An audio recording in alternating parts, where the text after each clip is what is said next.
I've owned the Mavic 2 Pro for a little bit over a year now, and as I've communicated before, it's the best drone I've ever flown.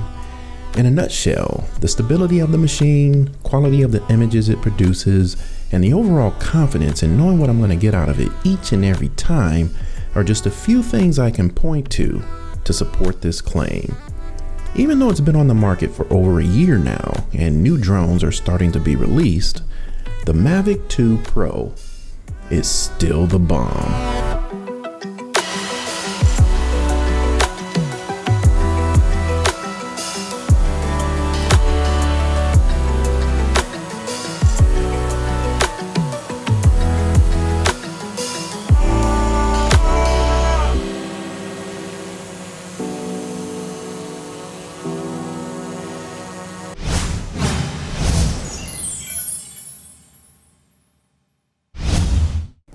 Hey y'all, thanks for stopping by the Gadget Inspector channel. Well, today I wanted to talk a little bit about the Mavic 2 Pro.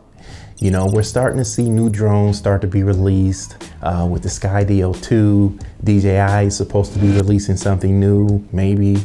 We really can't tell by all the rumors, but this time it might actually be true.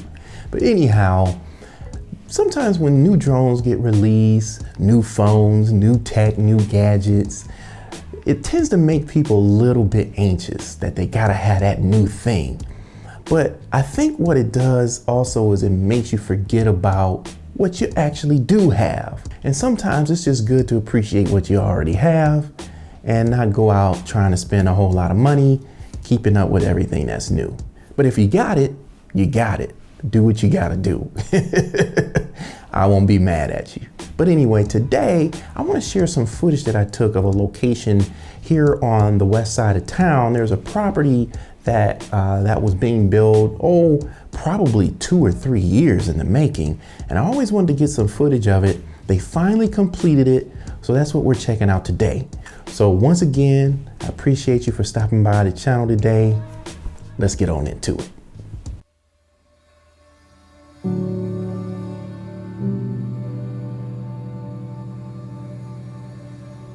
So the property I mentioned is sort of in a residential area with the small commercial zone. It's right off the interstate and there's a really nice park that I fly at regularly, not too far from here. But I found this cool spot to launch from. You see the Grandville Center water tower there, and we're going to swing around the tower here, and you might just notice a little bit of a bounce. I'll talk about that a little bit later. And just across the street is the Grandville Castle Apartment Complex. Thing really stands out, doesn't it? Now, Grandville is a suburb of Grand Rapids, Michigan, and I'm usually on this part of town to go to the Rivertown Crossings Mall or to fly at one of the local parks here, as I mentioned before. Now, there's around 520 apartments in this castle, including a 3-story penthouse, a pool, fitness center, you know, the usual stuff you expect to see in a castle.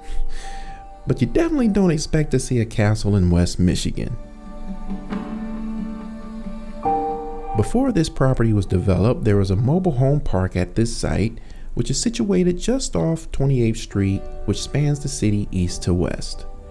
Construction began on this place back in April of 2016, and it's modeled after the Neuschwanstein Castle located in Germany. The property is 1.3 million square feet in size and rises almost 200 feet in the air, so you can see this place from a ways away. Folks that signed leases started moving in November, December of 2018. Apparently, the complex was supposed to open back in 2017, but they kept having construction delays. Now, everyone in the city wasn't happy to see this huge castle-looking structure joining the neighborhood. Some folks just thought it was a huge eyesore, while others thought it spruced up the area. From what I've seen on their website, they have studio apartments going for $740 a month, up to 3 bedrooms going for a little over $2,000 a month. I couldn't find any exact numbers on this, but Wikipedia indicates a price tag of over $50 million to construct the Grandville Castle Apartments.